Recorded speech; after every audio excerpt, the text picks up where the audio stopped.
अर्थी पर लेटी हुई अपनी पत्नी की मांग भरते समय पति की आंखों से आंसू नहीं रुक रहे थे। उन्हें ज्यादा रोता देखकर रिश्तेदारों ने उन्हें दूसरी तरफ भेज दिया। दोनों एक दूसरे से बहुत प्यार करते थे। पति अपनी पत्नी के बिना एक पल भी नहीं रह पाता था। दोनों ने एक साथ जीने मरने की कस्में खाई थीं, लेकिन आज पत्नी पति को अकेला छोड़कर जा चुकी थी।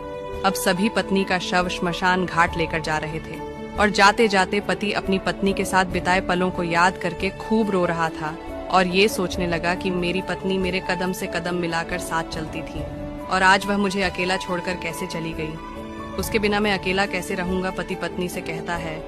बेटी की शादी कर दी और बेटा भी दूर अपनी पत्नी के साथ रहता है। अब बताओ मैं किसके साथ रहूंगा। तुम्हें तो पता है ना कि मैं तुम्हारे बिना एक पल भी नहीं रह पाता। तुम हमेशा कहती थी मैं सुहागन ही मरना चाहती हूँ और मेरे मरने के बाद मेरी मांग जरूर भरना। लो, मैंने तुम्हारी हर इच्छा पूरी कर दी। सोचते हुए पति अपनी पत्नी का चेहरा देखकर खूब रो रहा था। अचानक वह पत्नी के पास रोते रोते ठंडा सा पड़ गया और रोना भी बंद हो गया, क्योंकि पति की सांसें भी थम चुकी थीं। यह देखकर सभी लोग बहुत डर गए। तभी उनका बेटा पास जाता है और कहता है, उठो पापा उठो। लेकिन जब 5 से 7 बार कहने पर भी नहीं उठे तो उनके बेटे की चीख निकल गई और वह खूब रोने लगा। लेकिन पति तो अपनी पत्नी के पास जा चुका था।